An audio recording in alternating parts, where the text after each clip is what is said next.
Guys, मेरे channel को like share subscribe कीजिए और बेल आइकन को दबाइए। तो आज का ब्लॉग स्टार्ट करते हैं। Welcome back to my channel.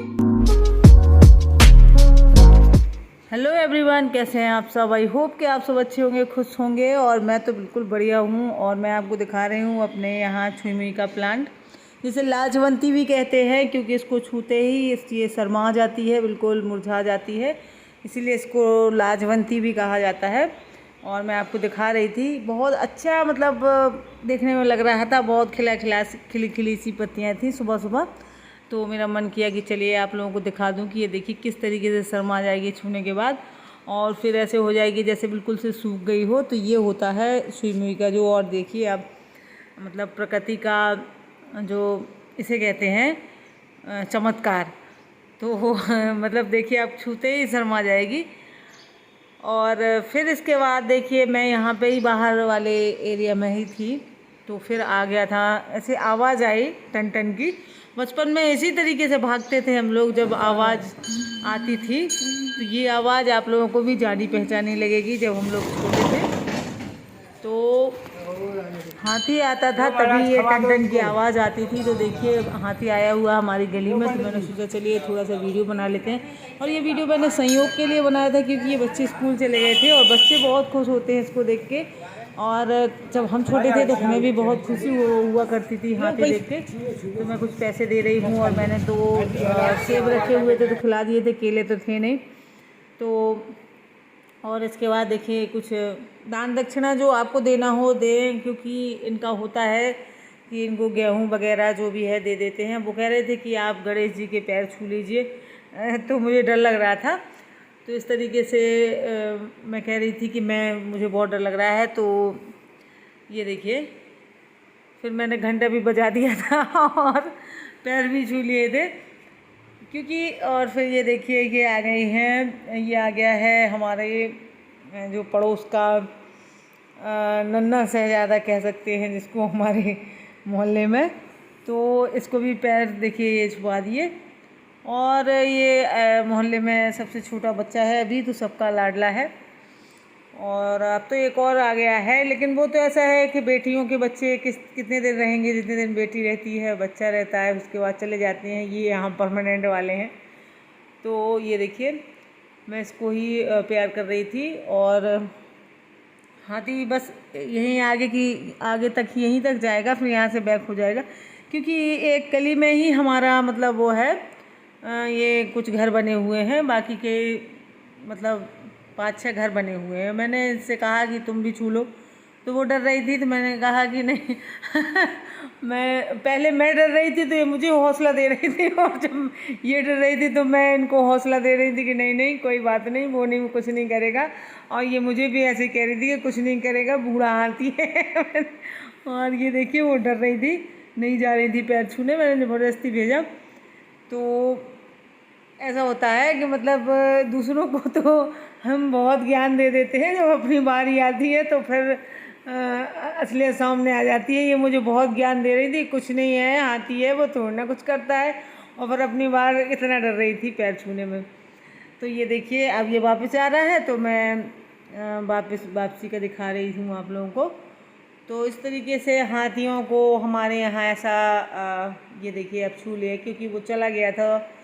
और हमारे यहाँ ये होता है कि इनको पाला जाता है, और फिर इसके बाद इनसे एक किस्म से कहते हैं कि भीख मंगवाई जाती है। ये मुझे अच्छा नहीं लगता है, बचपन में तो कुछ वो नहीं था, लेकिन देखिए इतना बड़ा शरीर है इसका, इनको भरपेट शायद भोजन भी नहीं करवा पाते हैं, ये पेट भी नहीं भर पाते होंगे। और इसके साथ 5-6 लोग होते हैं, तो इनको भी अपना चाहिए होता है भाई। पूरा दिन अगर हाथी के साथ रहेंगे तो उनको भी कुछ चाहिए ही होता होगा। और ये देखिए मैं कुछ मार्केट गई थी तो सामान लाई थी, और ये मैं आप लोगों को आज बता रही हूँ, तो दिखा रही हूँ कि मैं क्या लेके आई हूँ और क्यों लेके आई हूँ और किसके लिए लेके आई हूँ। तो ये सब आप लोग देखिएगा और मुझे बताइएगा कौन कौन समझ गया कि किसके लिए है और क्या है।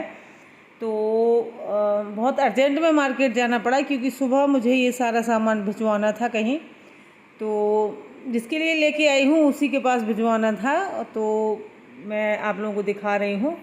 और देखिएगा, तो ये डायपर हैं छोटे बच्चे के, जी हाँ, छोटे बच्चों के। तो बहुत ही हमारे यहाँ खुशियों वाला कह सकते हैं टाइम आया है। 15 साल करीब हो गए हैं तब से इंतज़ार था इस दिन का। तो अब जाके कहीं ये टाइम मिला है, तो मुझे भिजवाना था ये सब सामान हॉस्पिटल, क्योंकि इन सब चीज़ों की ज़रूरत थी। तो ये देखिए, मैं 2 टॉवल लाई हूँ, क्योंकि वहाँ मतलब बच्चों को ऐसी सॉफ्ट सी टॉवल में अच्छा रहता है लपेटना, और सारी चीज़ें नई हैं, पुरानी चीज़ें कुछ भी नहीं हैं। और पुरानी मैंने 2 छोटी छोटी मतलब बना दी थी अपने पुराने, मतलब जो बेड शीट होती हैं हमारी कॉटन की, तो वो मैंने बिछाने के लिए ज़रूर बना दी थी, लेकिन ओढ़ाने के लिए मैंने यही ले लिया था। और ये देखिए, मैं डायपर पूरा पैकेट 12 का जो है दर्जन होते हैं ना, तो वो 2 मैंने अलग से दिखाई थे, वो एक दुकान पर सिर्फ 2 ही थे, फिर मैंने ये 12 और ले लिए थे। तो 14 डायपर जो है मैंने भिजवा दिए हैं, क्योंकि बच्चे जो छोटे होते हैं उनको इन सब चीज़ों की बहुत ज़्यादा ज़रूरत होती है, 5-5 मिनट में चाहिए होते हैं। तो मैंने 12-14 भिजवा दिए थे डायपर, और कपड़े भी 2 दे दिए। मतलब अभी तो खैर 2 ही वो किए थे, क्योंकि इतने छोटे मिलना भी बहुत मुश्किल हो जाता है, बड़ी मुश्किल से इतने छोटे कपड़े मिले थे।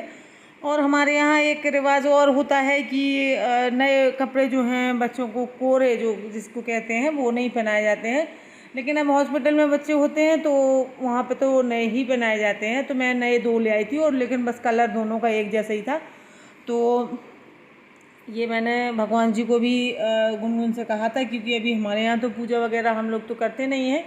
जब कहते हैं सोर होती है तो भगवान जी जो है नहीं छुए जाते हैं। तो गुनगुन से मैंने ये सारी चीज़ें भगवान को चढ़वा दी थी, फिर इसके बाद भिजवाऊँगी, क्योंकि हमारे यहाँ ऐसा माना जाता है शायद बुंदेलखंड में कि कोरे कपड़े जो होते हैं वो तुरंत बच्चों को नहीं पहनाए जाते हैं, पुराने कपड़े पहनाए जाते हैं कुछ दिनों, तो फिर इसके बाद कोरे पहनाए जाते हैं। चौक वॉक वो होता है ना, कुआ पूजन, उसके बाद। तो इसलिए मैंने भगवान को भी वो करवा दिए थे, और फिर मैंने संयोग को भी दे दिए थे कि तुझसे जैसे बने तो पहन ले, तो वो पुराने हो जाएंगे। तो अभी आप देखेंगे संयोग को कि वो कितने अच्छे से पहनता है इनको, इतने छोटे छोटे कपड़ों को। ये देखिए, ये पड़ा है, तो इसने क्या किया था, टॉवल बिछा ली थी, उनके ऊपर लेट गया था, और फिर इसके बाद सारे कपड़ों को, डायपर वगैरह को खुद ही बांध बांध के पहन के रख दिया था, ताकि ये कोरे ना रहें। और कपड़ों को भी पहना था उसने, भले ही जैसे बने उससे उसने पहन लिए थे। और इनको सुबह लेके जाना है, तो जो बच्चे के नाना नानी हैं वो जा रहे थे देखने के लिए, तो मैंने भिजवा दिया। मैंने कहा चलो ये सामान भी चला जाएगा। और भाई पहला हक नाना नानी का ही बनता है, क्योंकि उन्होंने बहुत इंतज़ार किया है इस दिन का। इंतज़ार तो हम सभी ने किया है, लेकिन देखिए माँ बाप की बात ही अलग होती है। उनका जो मतलब उम्मीद भी छोड़ चुके थे सब लोग, लेकिन भगवान ने सुन ली। और जब आदमी इतनी तपस्या करता है तो कहीं ना कहीं भगवान सुन ही लेता है। तो बहुत बड़ी खुशी का दिन है हम लोगों के लिए। और मैं आपको डिटेल में अगले वीडियो में बताऊंगी। तब तक मैं कुछ भाई देखिए, ऐसा है कि अभी तक हम लोगों ने किसी को बताया नहीं था, तो यूट्यूब पे भी मैं डिटेल में नहीं बता पा रही हूँ। और मैं पहले बात कर लूँगी मम्मी से, इसके बाद ही बताऊँगी, क्योंकि यूट्यूब के बारे में तो मेरे ससुराल में किसी को पता ही नहीं है। तो मैं, और फिर अपना मैटर होता है तो हम खुद जिम्मेवार होते हैं। और चलिए, तो संयोग को आप देख सकते हैं कि वो किस तरीके से पहन रहा है उसको। और ये मतलब सवाल ही पैदा नहीं हो रहा था कि संयोग कैसे और कहाँ से पहन सकता है इतने छोटे कपड़े। लेकिन उसने सारे कपड़ों को ऐसे ही करके, देखिए आप, ये वो पैंट पहन लिया, उसको मोजे जैसा हो रहा था, जैसे सॉक्स पहन रहा हो उसका पैंट, और संयोग को सॉक्स जैसा हो रहा था। मैंने कहा फाड़ मत देना यार, तो फिर उसने उतार दिया था। तो इस तरीके से उसने करके और रख दिए थे सारे, और मैंने भिजवा दिए। तो आज का वीडियो आप लोगों को कैसा लगा ज़रूर बताइए।